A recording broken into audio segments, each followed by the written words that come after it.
വൈകുന്നേരം അതിഥികൾ വന്നപ്പോൾ ബിരിയാണി ഉണ്ടാക്കി. അപ്പൊ കുറച്ച് എക്സ്ട്രാ ഉണ്ടായിരുന്നു. എനിക്കത് വേണമെങ്കിൽ തിന്നായിരുന്നു അല്ലെ, ഞാനത് തിന്നേനെ. പക്ഷേ ആൾക്കാർ എന്ത് വിചാരിക്കുന്നു വിചാരിച്ചിട്ട് ഞാൻ തിന്നില്ല.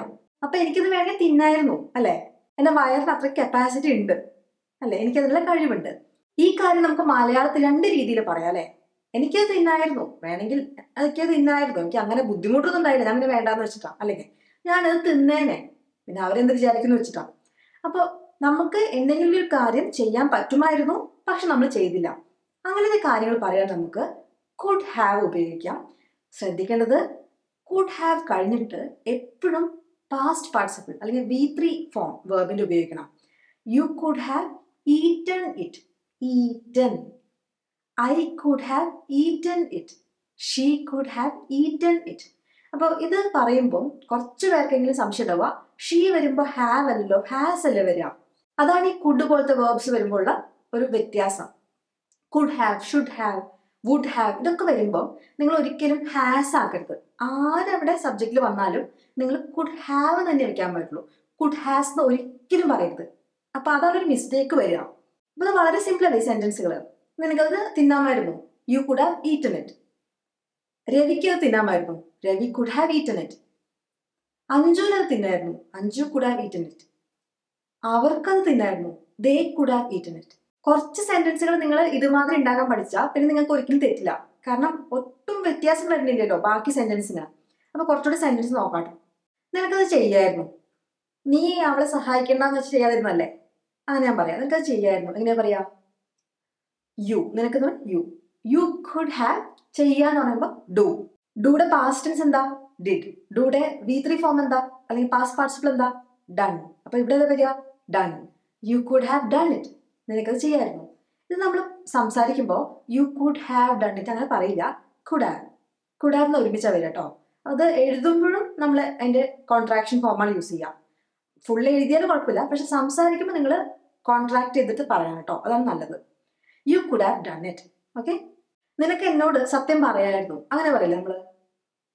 ഈ സത്യം പറയായിരുന്നു എന്ന് പറയുമ്പോൾ നമ്മൾ ഇംഗ്ലീഷില് U could have told me the truth അങ്ങനെ പറയാം. അല്ലെങ്കിൽ വേറൊരു രീതിയിൽ പറയാം കേട്ടോ. You could have been honest with me. എന്നോട് നിനക്ക് കള്ളത്തരം കാണിക്കേണ്ട കാര്യം ഉണ്ടായിരുന്നില്ല, കള്ളത്തരം പറയേണ്ട കാര്യം ഉണ്ടായിരുന്നില്ല, സത്യസന്ധമായിട്ട് നിനക്ക് എന്നോട് പറയായിരുന്നു എന്നുള്ള രീതിയിൽ U could have been honest with me.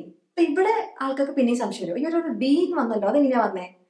നമ്മൾ ബി എന്ന് പറയുന്ന വേർബില്ലേ, ആവുക, എന്തെങ്കിലും ഒന്ന് ആവുക, അതാണ് ബി.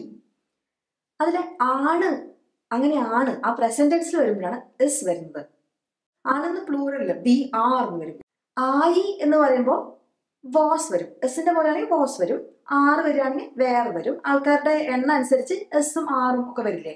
അപ്പോൾ സിംഗുലർ ആണെങ്കിൽ എസ് വരും, ആയി എന്നുള്ള സിംഗുലർ ആണെങ്കിൽ വാസ് വരും. ഞങ്ങൾ ഇന്ത്യക്കാരാണ്, വി ആർ ഇന്ത്യൻസ്. ഞങ്ങൾ ഇന്ത്യക്കാരായിരുന്നു, അങ്ങനെ വി വേർ ഇന്ത്യൻസ്. അപ്പൊ നിങ്ങൾ ആവുക എന്നുള്ള വേർബ്, ഇത് ആൾക്കാർക്ക് ഭയങ്കര കൺഫ്യൂഷനാണ്. ബി, ആവുക. ബി എന്ന് പറയുന്ന വേർബാണ് ആവുക. അപ്പൊ ഈ ബിയുടെ പാസ്റ്റ് ടെൻസ് നമ്മൾ പറഞ്ഞു വാസും വേറും, പ്രസന്റ് ടെൻസ് പറഞ്ഞു എസും ആറൊക്കെ.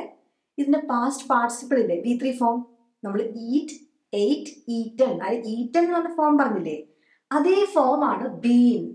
അപ്പൊ നമ്മൾ പറഞ്ഞില്ലേ കുഡ് ഹാവ് കഴിഞ്ഞിട്ട് V3 വേണമെന്ന്, അതുകൊണ്ടാണ് അവിടെ ബീൻ വന്നത്. ഞാൻ സത്യസന്ധനാണ് എങ്ങനെ പറയും? ഐ ആം ഓണസ്റ്റ് അല്ലെ. അപ്പൊ അവിടെ ആം വന്നു. എന്നെ കുറിച്ച് പറയുമ്പോൾ ഞാൻ ആം ആണ് യൂസ് ചെയ്യാം പ്രസന്റ് ടെൻസിൽ. ഞാൻ സത്യസന്ധ ആയിരുന്നു, ഐ വാസ് ഓണസ്റ്റ്. ഞാൻ അങ്ങനെ ആയിരുന്നു പണ്ട്, ഇപ്പൊ അങ്ങനെ അല്ല. V3 ഫോം, എനിക്ക് സത്യസന്ധനാവായിരുന്നു, I could have been honest കേട്ടോ. അപ്പൊ ആ ഒരു സംഭവം ക്ലിയർ ആയത് നിങ്ങൾക്ക്? ഇത് വളരെ കൺഫ്യൂഷൻ ഉണ്ട്, കുറെ പേര് ചോദിക്കാറിലാണ്. നിനക്ക് സത്യസന്ധനാവായിരുന്നു എൻ്റെ അടുത്ത്, എങ്ങനെ പറയും? U could have been honest with me. രണ്ട് രീതിയിൽ കുഡ് ഹാവ് ഉപയോഗിക്കും. രണ്ട് കാര്യങ്ങൾ ഈ വീഡിയോയിൽ നിന്ന് പഠിക്കാം. അപ്പോൾ അവസാനം വരെ കാണുക, എന്നിട്ട് ഹോംവർക്ക് ക്വസ്റ്റ്യൻസ് ഉത്തരം പറയാം കേട്ടോ. ഇനിയിപ്പോൾ രണ്ടാമത്തെ കേസ് എന്താന്ന് പറയാം. എന്തെങ്കിലും ഒരു കാര്യം ഇങ്ങനെ ആയേനെ എന്ന് പറയില്ലേ, എന്നുവെച്ചാൽ പണ്ട് നടന്ന ഒരു കാര്യം ഇങ്ങനെ ആയേനെ എന്ന് നമ്മൾ മലയാളത്തിൽ പറയുന്ന സംഭവങ്ങളാണ് വേറെ കുഡ് ഹാവ് വെച്ചിട്ട് പറയാം. നീ അത് മറന്നേനെ, അതെങ്ങനെ പറയാ? You could have forgotten it.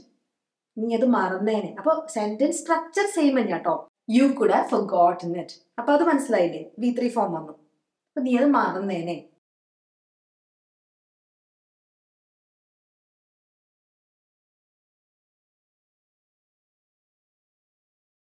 ആ നായ നിന്നെ ആക്രമിച്ചേനെ, ഞാൻ സമയത്ത് വന്നോണ്ട് നീ രക്ഷപ്പെട്ടു, അങ്ങനെയൊക്കെ പറയില്ലേ? അതെങ്ങനെയാ പറയാ? നായ എന്ന് പറയുമ്പോൾ the dog could have attack. എന്റെ V3 ഫോം എന്താ? അതിന്റെ past tense attacked, V3 form അതും അറ്റാക്ട് തന്നെയാണ് അല്ലേ?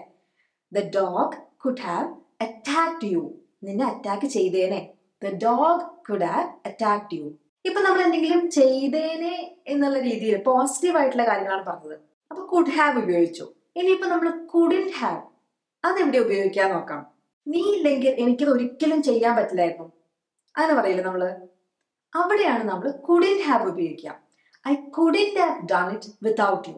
നീ ഇല്ലാണ്ട് എനിക്കത് ഒന്നും ചെയ്യാൻ പറ്റില്ലായിരുന്നു. I couldn't have done it. അപ്പൊ കണ്ടോ, കുഡിന്റ് ഹാവ് ഡൂടെ do did done, V3 done അല്ലേ? അപ്പൊ I couldn't have done it without you. നീ ഇല്ലാണ്ട് എനിക്ക് ചെയ്യാൻ പറ്റില്ലായിരുന്നു. ഇവിടെ നിങ്ങൾക്ക് എപ്പോഴാണ് കുഡ് ഹാവും കുഡിന്റ് ഹാവും വരുന്നത് മനസ്സിലായോ? അത് ചെയ്തേനെ ആ രീതിയിൽ നമ്മളെ സെന്റൻസ് വരുമ്പോഴാണ് കുഡ് ഹാവ്. നായിക നിന്നെ അറ്റാക്ക് ചെയ്തേനെ, it could have attacked you. നിനക്കത് ഞാൻ അല്ലെങ്കിൽ ചെയ്യാൻ പറ്റില്ലായിരുന്നു, അല്ലെങ്കിൽ എന്തെങ്കിലും ചെയ്യാൻ പറ്റില്ലായിരുന്നു എന്ന് പറയാൻ വേണ്ടിയിട്ടാണ് couldn't have. I couldn't have done it without U. അപ്പൊ ഈ സെന്റൻസുകൾ നിങ്ങൾക്ക് മനസ്സിലായോ? അങ്ങനെയാണെങ്കിൽ ഹോംവർക്ക് ക്വസ്റ്റ്യൻ പറയാം. നിനക്ക് എന്നെ വിളിക്കായിരുന്നു, അങ്ങനെ പറയാം. അപ്പൊ ആദ്യം പറഞ്ഞ രീതിയില്ലേ, എനിക്കത് വേണമെങ്കിൽ തിന്നാമായിരുന്നു, അങ്ങനെയൊക്കെ നമ്മൾ പറഞ്ഞില്ലേ? അതേ ഫോർമാറ്റിലാണ് നിനക്കെന്നെ വിളിക്കാമായിരുന്നു. അപ്പൊ ആ സെന്റൻസ് എഴുതുക. ഫസ്റ്റ് ക്വസ്റ്റ്യൻ ആണത്. രണ്ടാമത്തെ ചോദ്യം, അവൻ നിന്നെ അടിച്ചേനെ. നായ നിന്നെ അറ്റാക്ക് ചെയ്തേനെ, അങ്ങനെ പറഞ്ഞില്ലേ? അതേപോലെയാണ് അവൻ നിന്നെ അടിച്ചേനെ. പിന്നെ എന്തെങ്കിലും ഒരു കാര്യം ചെയ്യാൻ പറ്റില്ലായിരുന്നു, അങ്ങനെ പറയില്ലേ നമ്മള്? എനിക്ക് നീ ഇല്ലെങ്കിൽ ഒന്നും ചെയ്യാൻ പറ്റില്ലായിരുന്നു, ആ രീതിയിലത്തെ സെന്റൻസ് ആണ്. അവന് കള്ളം പറയാൻ പറ്റില്ലായിരുന്നു, അങ്ങനെ പറയാം. അപ്പൊ അവൻ അതിൽ കഴിവില്ല, അവനൊരു പാവമാണ്. I couldn't have done it without U, ആ രീതിയിൽ. അപ്പോൾ എന്തെങ്കിലും ചെയ്യാൻ പറ്റില്ലായിരുന്നു എന്ന് പറയുന്ന സെന്റൻസും നമ്മൾ കുഡ് ഹാവ് ഉപയോഗിച്ചിട്ടുണ്ട്. അപ്പൊ കുഡിന്റ് ഹാവ് ആണ് ഉപയോഗിച്ചെന്ന് മാത്രല്ലേ? കുറെ ക്ലൂ ആയിപ്പോ. അപ്പോൾ ആ സെന്റൻസ് ഉണ്ടാക്കൂട്ടോ നിങ്ങൾ. അപ്പൊ ഈ വീഡിയോയിൽ പറഞ്ഞ കാര്യങ്ങളൊക്കെ നിങ്ങൾക്ക് മനസ്സിലായെന്ന് വിചാരിക്കുന്നു. നിങ്ങൾക്ക് ഈ വീഡിയോ ഇഷ്ടപ്പെട്ടിട്ടുണ്ടെങ്കിൽ ഇതുമാതിരി ഇഷ്ടപ്പെടുന്ന വേറൊരു വീഡിയോ ഞാനിവിടെ ലിങ്ക് ചെയ്യാം, കണ്ടു നോക്കൂട്ടോ. അടുത്ത ദിവസം വേറൊരു വീഡിയോയിൽ കാണാം. അതുവരേക്കും ബൈ.